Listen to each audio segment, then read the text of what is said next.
Okay, guys, welcome to UFC 286. We've been drinking MMA podcast. Well, I'm Lousy. And this is back, and we're making predictions. This is the first fight on the main card. This is versus Marvin Vittori and Roman Dolidze. I'm pretty sure I said that last name right. I'm just gonna go with it. So my prediction is somebody's getting knocked out in this fight. What do you think, Backhand?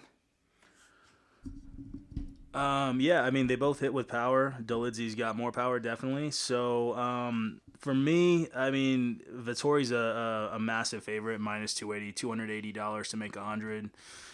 I don't really want to pick him, because he's so expensive. But, yeah, I kind of have to. But I wouldn't bet him straight up. He's really expensive, so I'll just throw him on a parlay. But, yeah, that's my pick is Vittori.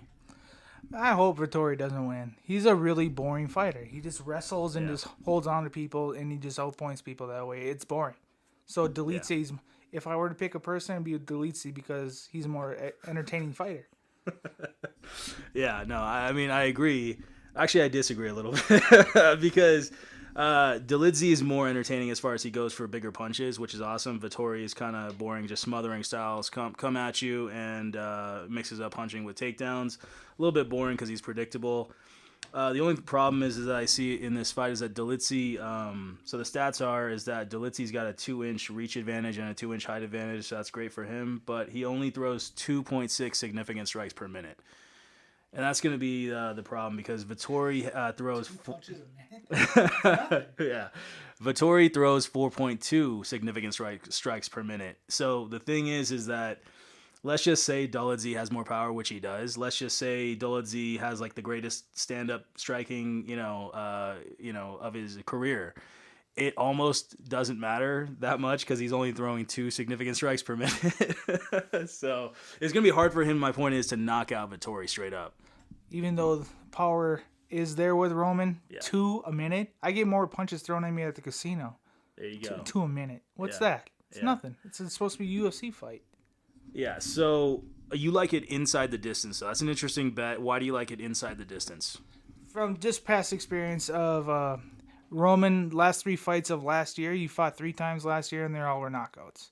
Not submissions, not unanimous decision. They all were knockouts. And Vittori has a pressure style fighting. He keeps his hands by his chest, so I can't say the word. He's going to get countered probably. He's going to get knocked out. That's a fair point. So I'm just gonna go over the last few fights. So the thing is that Dolidze is he's a solid fighter, solid pro. He did knock out Jack Hermansson, who's top 10. But let's be honest, Jack Hermansson, not the greatest stand-up fighter. Took Dolidze down, and then Dolidze reversed it, got on top, and just ground and pounded Hermansson because Hermansson just doesn't have much strength. He's kind of a skinny, lanky guy and didn't realize that he shouldn't have taken him to the ground. If he didn't take him to the ground, I feel like Hermansson would have had his way with Dolidze on the feet. He was outstriking him, like we said, 2 strikes per minute for Dolidze, so Hermansson was easily throwing leg kicks and just was the faster fighter. He just didn't realize that Dolidze was a monster on the ground. And he ran into an absolute caveman on the ground who just reversed and then just beat just struck his head a lot. I never expected him to be that good at the ground with against Jack Hermansson. It was a really good fight, but my prediction is going to be inside the distance. Yeah. So that's what mine is. So I'm just going to talk a little bit about Vittori and why I think he has the edge in the fight. So last fight he lost to Robert Whittaker, but I think everyone knows by now Whittaker is the uncrowned champion. He got a really close fight with Adesanya. Adesanya just got knocked out by Pereira. Everyone knows Whittaker can wrestle Pereira and do good against the current champ, Alex Pereira. So everyone gets outclassed by Robert Whittaker, basically. So it's no shame in that. And his second to last fight, he has a win, unanimous decision over Paulo Costa. Yeah. Essentially the Terminator of the division. Yeah.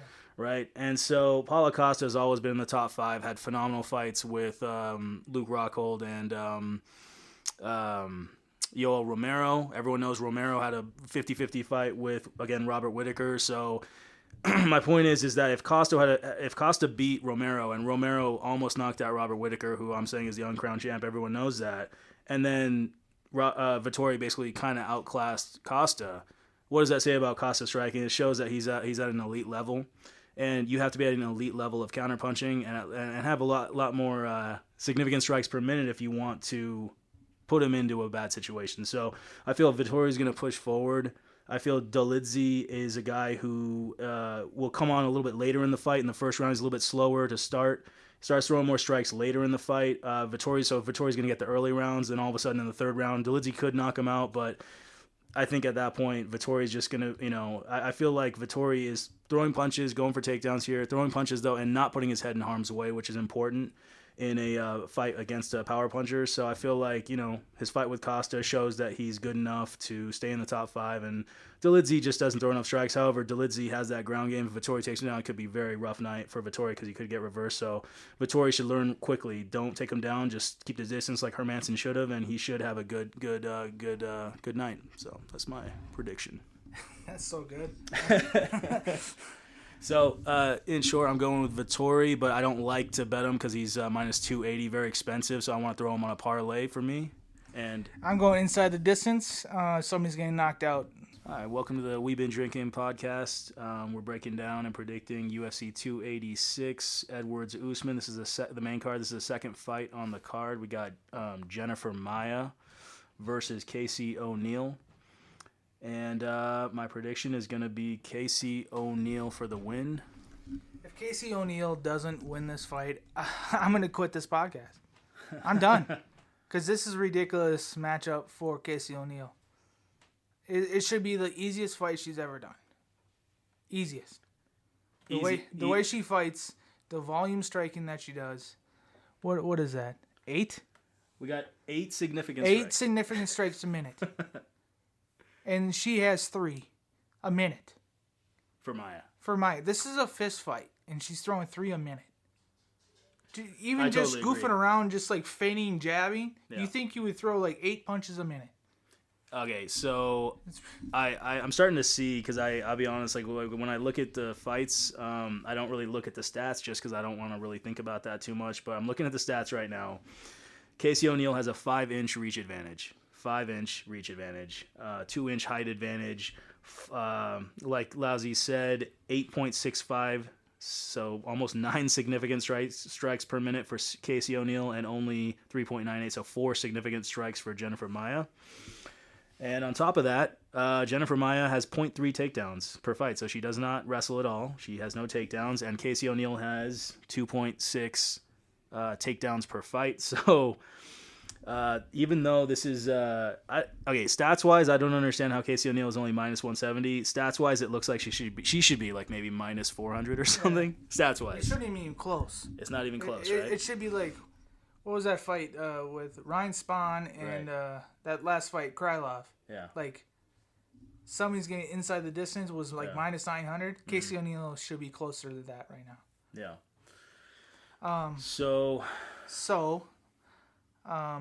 Jennifer Maia is 9 years older than Casey O'Neill. Mm-hmm. So, boom. just the youth itself is going to help her win this fight. Yeah.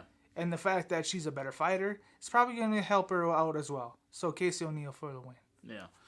So, from what I've seen with Jennifer Maia, she basically just is kind of predictable, but she throws combinations. She never throws like really just one punch. She'll throw like a 1-2 a lot, like 1-2 over the top, and she'll even do like a 3-punch combo. Her counters are okay. I think where Casey can really excel is that, Casey also likes to put a lot of pressure. And she is coming off an ACL injury from her fight with Roxanne Modafferi, but she's it wasn't too long ago, so she should be fine. Like we said, 5-inch reach advantage. She also throws with combinations, except her combinations, her 1-2 is better, just a lot better. She also has a jab that lands, so she got the jab, she got the 1-2 over Maia. Backing up with the counters, she's just an accurate, precise striker, whereas Maia is just flailing punches, looping punches, like I said, over the top. So when you're talking about a fight where both of them have a high output, except Casey O'Neill has like 5 significant strikes per minute advantage, It's a close. It sounds like they're both throwing, but Casey O'Neal's throwing a lot more, and she's way more precise. Her accuracy is a lot better because she's throwing straight punches instead of looping punches. On top of that, she's got the leg kicks. So she has advantages everywhere, and of course, she can take it to the ground. Maya is a little dangerous on the ground. She does have like an armbar win over Joanne Calderwood in the first round, so she can submit people. So Casey O'Neal, though, she likes to stand up, and that's the thing. She's young, like Leslie said, 25 years old. So she'll put the pressure, not gas out. Maya is 34 years old, and age is a factor. And she was in her prime about 3-4 years ago when she got the title shot. She's no longer in her prime. You can see she's just flailing punches, and that's the reason why, the age. So Casey O'Neal for the win. I think this is not even close. Yeah, this might be a good for the lock segment. This might be the lock for me. Be the lock. It's great price. All right, thanks guys for listening to this. Thank you guys. Welcome guys to the We've Been Drinking MMA podcast. We are going to be talking about the third fight on the main card against Gunnar Nelson versus Bryan Barberena. My guess is Bryan Barberena for the win. By the way, I'm Lousy, and I'm talking to my co-host or host. Yeah, this is Backhand, and I like the prediction. Barberena's always fun. He's really cheap price. He's underdog money, plus $300, $100. You can make $300. I like this fight for a live bet, but my original prediction that I will do is that it'll go all 3 rounds. Only reason for that, in my opinion, is that Barberena is an absolute amazing, never in a boring fight type of fighter. Pushes forward. Firefight, man. Firefighter, exactly. That could be his nickname. He's always pushing forward, 5.9, almost 6 significant strikes per minute for Bryan Barberena. And Gunnar Nelson, his opponent, is only 1.83 significant strikes per minute, so very calculated and very much defensive. The reason Gunnar Nelson has so much less strikes, he is the Muay Thai kickboxer with his leg way back. So when he does strike, he's trying with those get distance and try to get the other person down for a submission. So I don't think that's going to happen in this fight because Barberena has so much pressure going forward that he's probably going to take him out, for real, with his power and his pressure. So Barberena for the win. Thanks for listening. Yeah, just one other thing is why I think it has a really good chance of going the distance is just because, like we said, Gunnar Nelson does not really throw too many strikes. 1.8 significant strikes per minute is very low. It's because he's got the karate stance. He has that wide stance karate, and he's always looking to keep that distance. He's an expert at keeping that distance. And, the last 3 fights for him, it's gone to decision, close fights. There's a reason for that is he even lost a split decision to the current champ, Leon Edwards. And that's for a reason, is because he keeps that distance against really dangerous strikers. But Barberena will put that pressure. So what I think is going to happen is Barberena's going to put the pressure, throw a lot of strikes, but Nelson is going to be looking to counter, but really keep that distance, and then possibly even wrestle. Bryan Barberena got held down by former champ Rafael Dos Anjos in his last fight. Not saying Nelson is going to do that because it's a different tier of wrestling with the former champ Rafael Dos Anjos, but what I'm saying is that Nelson can stall, take him down, stall, really drag out the fight.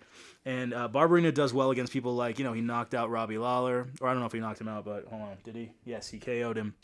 He KO'd Robbie Lawler. The reason is because Robbie Lawler likes to throw hooks and really brawl. And Nelson is not that type of a guy. So if you have a good fighter, a guy who likes to brawl with Barberena, throw hooks, exchange like that, Barberena can knock him out, no doubt.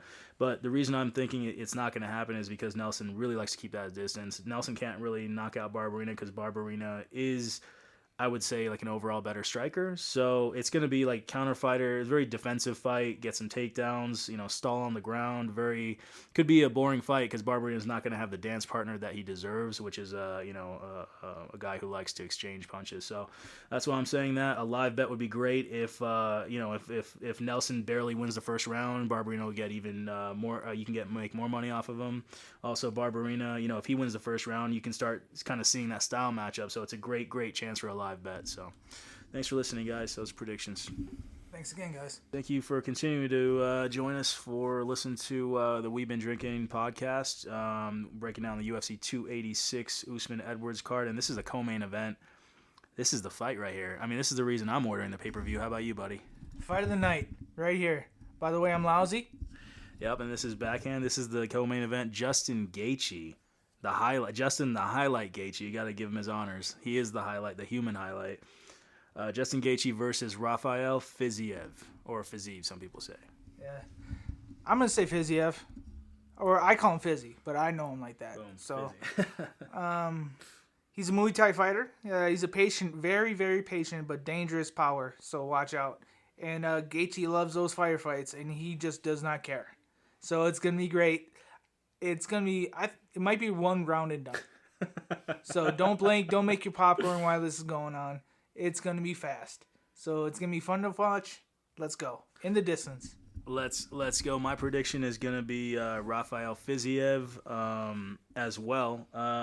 He is minus 230, so $230 to make 100. He's a pretty sizable favorite, around 68% or so. Thing is, though, like Lazzy says, fight of the night could end very quickly, and the reason for that is Justin Gaethje has 7.6 significant strikes per minute, and when we say significant, we talk about strikes that really can damage you, for your whole career. I mean, we'll be honest here. Math for a second. Yeah. And Fiziev has only 4.8 significant strikes per minute, which is good, but I mean, when you're going against a guy like Gaethje, it could be a little bit dangerous. That's why it's a super exciting fight. And for us, for me, this is my main event. This should be the main event. Yeah. Even though it's not for the championship. It's not for the belt. Who cares about the belt? Dude, the belt's not even real. All right? The belt, because someone could literally wrestle. Like Usman could just wrestle, right? Every fighter and just stall and then win fights, right? Yeah. So the belt really doesn't matter. What matters is who puts on the best performances and shows that they're the best. Yeah, you can't be the best and stall. So Usman's a staller. I'm also So I don't want to talk too much about him. We're gonna predict him next.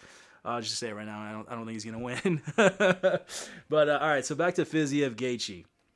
All right. So the thing is that Gaethje's leg kicks are legendary. Consistently painful looking leg kicks that he has. Yeah, so Gaethje's got the leg kicks. Fiziev really just kind of touches your legs with his leg. He does not really go for damaging leg kicks. So Gaethje's got the leg kick battle won, handily. Thing, though, is that Fiziev has a phenomenal body kick. When he hits you with the body kick, he doesn't just kick you in the stomach. He'll kick you in the upper ribs. Yeah. This guy's so flexible. It looks like Neo out of the Matrix when he's dodging kicks. It's like he's doing the limbo, like the I can dodge bullets or you can dodge bullets thing where he's doing the slow-mo, the most famous scene. This is what he does 3, 4, 5 times a fight. He just enjoys showing his immense talent. He could keep the distance, and he does keep the distance, but he likes to stay relatively not too far away, slightly close, just because he likes to strike and put on wars and for the fans. So Fiziev has the body kick, extraordinary. You haven't seen anything like this, and when you hear it, it's like, do you remember Jack Madalena? We talked about him, how he's got that thudding power with the punches. This guy's got the same thudding power with the body kicks. Like a fastball hitting a catcher's mitt, that type of kick. Yeah. Thwump. It is. You'll hear it. You turn the volume up, you will hear it. Unless the fans are cheering too much. But so this is the thing. He's got the body kicks.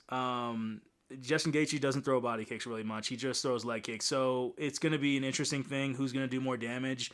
It's going to be kind of equal, but like I said, Fiziev is a freak of nature with these body kicks. Freak of nature, I say. So he'll do more damage. Body kicks are dangerous because, they can make you literally keel over and get KO'd just from a liver shot or something like that. So Fiziev's got the edge there slightly. Also, we got to talk about Justin Gaethje. Gaethje's 34 years old, and Fiziev is only 30 years old. In his prime. In his prime. He's gone on a 5-6 fight win streak. He KO'd Dos Anjos, who, was, former champion, and, it was impressive because he just took it to him. He did a spin, and he's got kind of almost every shot in the book. He's got a flying knee. He does a spinning back kick. He knocked out Brad Riddell with that. The other thing is that we got to look at the punching. So, in my opinion, Gaethje is losing a little steam on his punches. Proof of that is with his last fight against the former champ again, Charles Oliveira. Gaethje, he was punching pretty okay, but he's now flailing a little bit. I think his age is getting to him. He had a life or death fight with Michael Chandler. I would say life and death. I mean, it's a fight that can change your career, and I think it did change his career, and it showed because he thought he was going to KO Oliveira, who's the grappler slash puncher. Gaethje's like he's going to be easy work, and then Gaethje got finished in 1 round by Oliveira, which honestly, I understand that Gaethje has that style where it's like kill or be killed, but to get finished in the way that he did, he looked bad. Yeah. He looked bad. Like, Gaethje is a better fighter than that. So my point is that the age is showing. That life or death fight with Michael Chandler is showing now. And is going off that Oliveira fight, it's like he was gassed before even the first round started. So he was like walking in mud type stuff. So yeah, Lousy likes to say, he's punching wide. That's what Gaethje's doing. He's punching too wide. He's landing with almost like it's turning into a slap with his hooks. His hooks are not landing clean. They used to be so clean the way he would land with counter hooks and just amazing hooks on Edson Barboza, knocking him out in the first round. James Vick, same deal with that leaping like a lion coming in with a right hook. Now the right hook, he's lost a lot of steam on it. It's almost landing like a slap now. Yeah. It's just showing his accuracy has gone down. His athleticism is going down. His accuracy, everything with his punching is going down. Leg kicks are still there, but the punching is a problem. When you're going against a guy like Fiziev who can match you with the body kicks versus your leg kicks, now it's going to turn out into a punching situation. Fiziev has a strong, straight power right hand where he'll just throw it, and it's strong, and he will hit you. Gaethje doesn't have much of a jab. Gaethje's got a 1-2. He's got a good hook counter. But like I said, the hook is not working anymore. The 1-2 is not what it used to be because you can see how he got after his 1-2, he just paused, hesitation because of his age, because of the life and death of Michael Chandler. He got knocked out by Charles Oliveira that quickly. So he's hesitating. His age is getting to him. He's like 40 years old. He's 34, but he's actually 42. You know what I'm saying? With the age, because he aged in that Michael Chandler fight.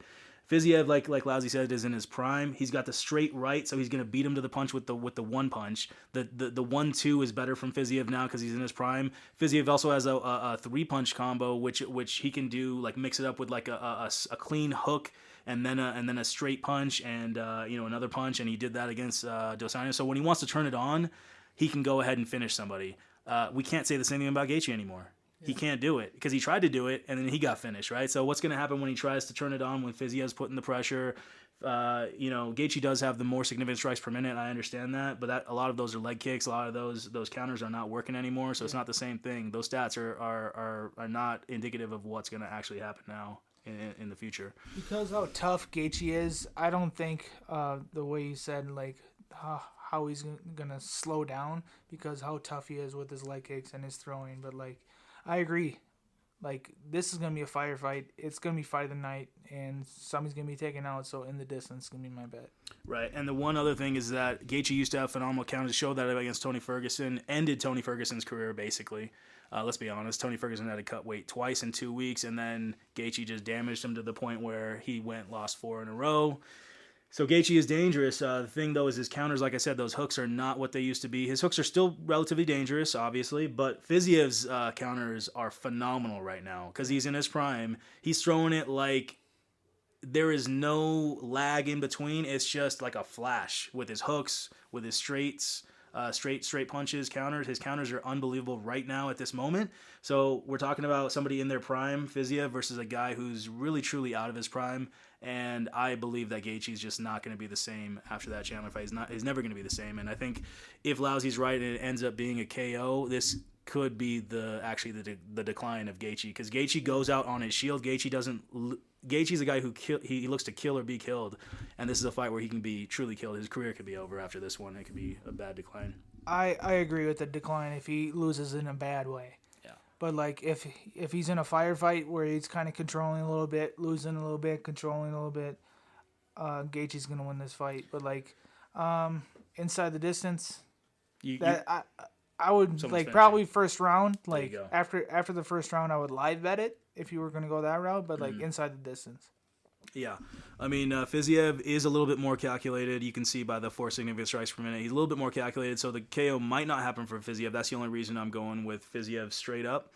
But I do like inside the distance as well because if Gaethje decides to say, you know what, I'm going to do it for the fans, he's the type of fighter that would do that and just go get KO'd or KO the other guy. So that could easily happen. I think there's a high chance that it happens, actually. So it's a good pick. Thanks for listening, guys. Thanks for listening, everybody. Hey, guys, we're here at the We Been Drinking MMA podcast. I'm Lousy.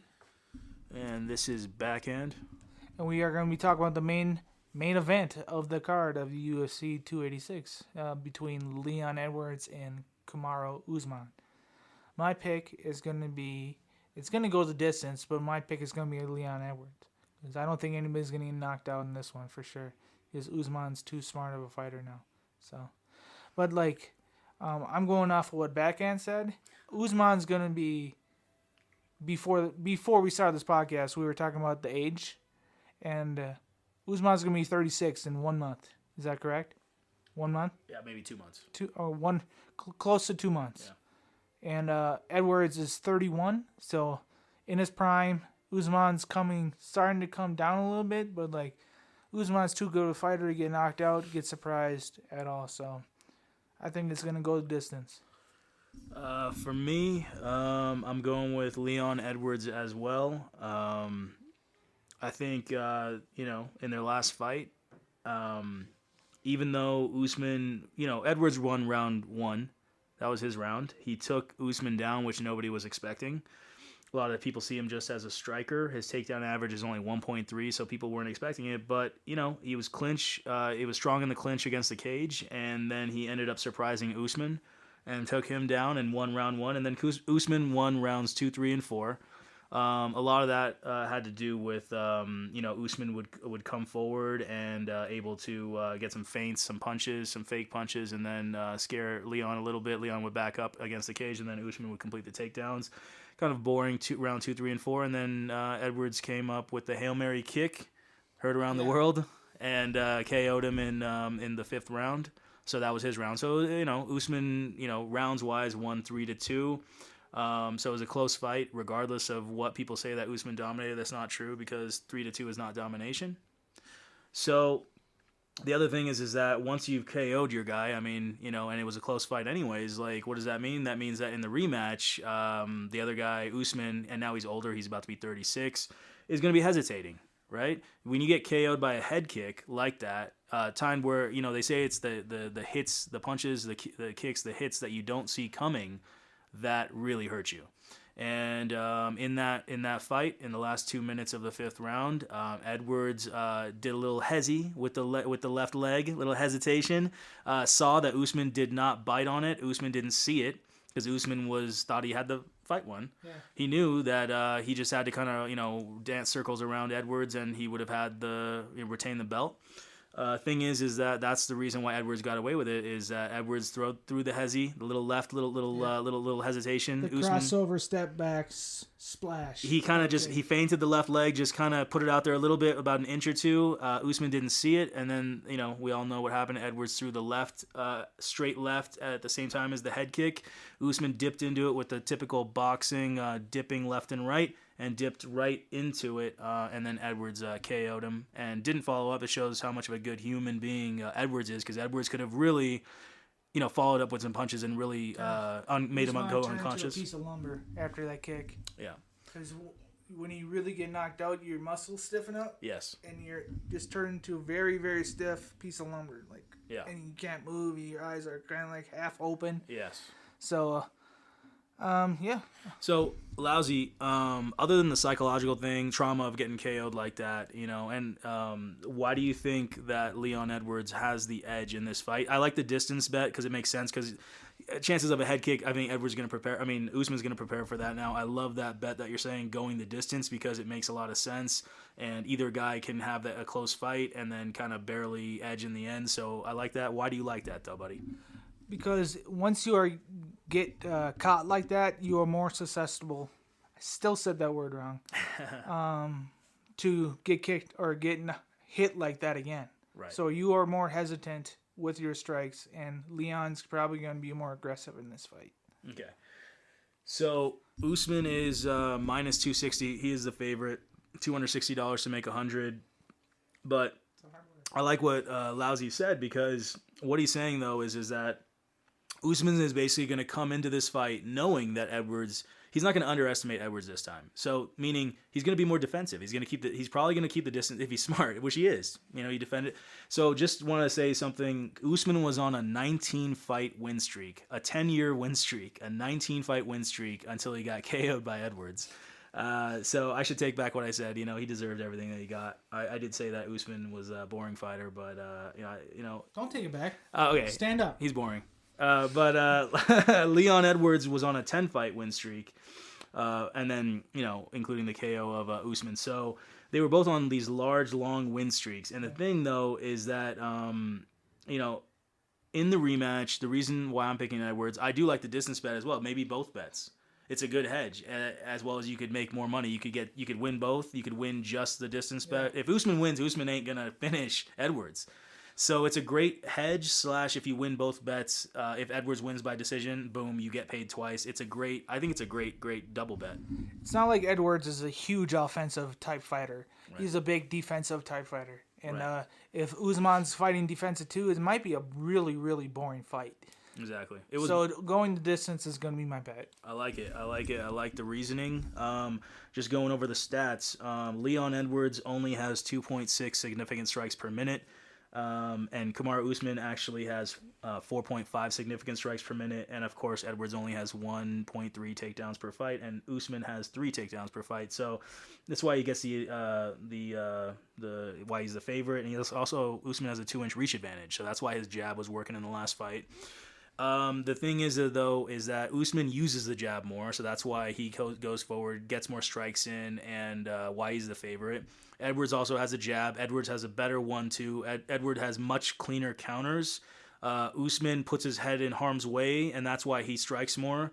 He chains it with the takedowns, but Edwards is more calculated. That's why he only has 2.6 significant strikes per minute.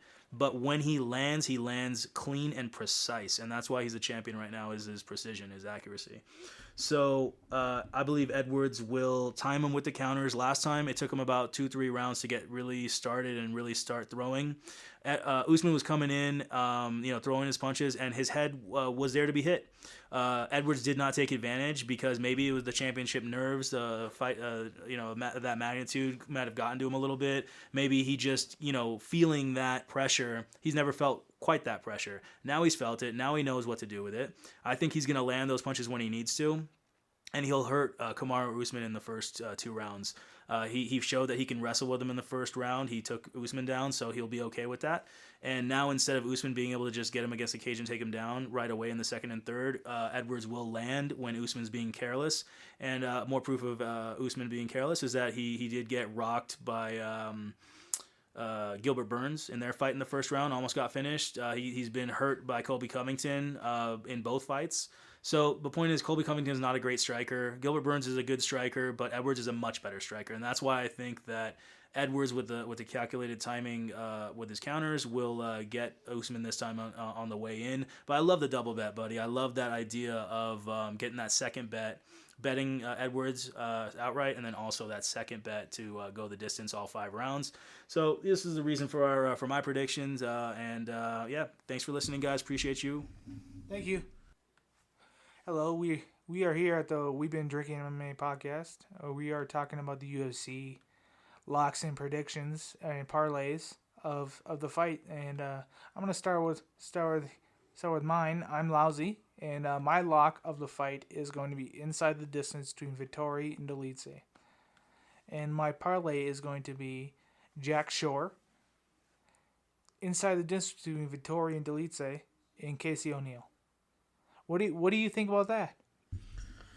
Yeah, I like it, man. I'm going with, for me, this is backhand for UFC 286 parlays and locks. My lock is going to be Fiziev, Rafael Fiziev versus Gaethje. I'm thinking Fiziev's a younger, fresher fighter with just in his prime right now. And then my parlay is going to be Rafael Fiziev, Casey O'Neill, and Marvin Vettori. Just straight bets on all of them. So, yeah, we talked about Fiziev. He's just in his prime and just knocking people out and got that phenomenal body kick. He's just a freak of nature. For Casey O'Neill, she's undefeated. That's the one thing is that, we talked about her, that she was like minus 170, but she should be like minus 400 because her opponent, Maya, is out of her prime. Casey's getting into her prime. She's 25 years old, 5-inch reach advantage. So self-explanatory there. And then Vittori, I just feel like he's a top 5 guy. Dolidze is dangerous though, but what are you gonna do? You gotta have a third fight on the parlay, so I'm going with him. Why do you like your lock there, Jack? Or why do you like Jack Shore? I haven't really heard too much about him. Well, Jack Shore is an up and comer versus a guy that's going down. I believe Makwan, I want to say Amir Khani, is in his mid to late 30s. I'm not 100% sure on that. Can you look that up for me real quick? Amir Khani? Yeah, Amir Khani. Sure. Amir Khani, his age. But anyways, Jack Shore is on his way up, and I believe... Amir Khani is 34, 35. Yeah, he's in his mid 30s, and I think Jack Shore is gonna pretty much do what he wants with him. So that's the reason. Yep, 16-1, phenomenal record, minus 500. Perfect guy to add to the parlay. Okay. Perfect. Nice sizable favorite. I did not know that, but at the time I was like, Jack Shore looks like a way better fighter. So absolutely. I'm going with him. Awesome, man. Guys, thanks for listening. It's going to be a phenomenal main event. We feel like there's 2 main events here with the Gaethje Fiziev fight, and then the Edwards Usman for the belt at 170. It's a phenomenal last 2 fights of the card. We're excited for them this pay-per-view. Yep, and one last thing, I just want to go over who I'm picking. The lock is Vittori, Dolidze going distance. That fight is also in my parlay. Jack Shore and Casey O'Neill. Yep, and just to reiterate, my lock is going to be Fiziev. The parlay is going to be Fiziev, Casey O'Neill, and Vittori. So appreciate the listening, guys. Thanks for listening.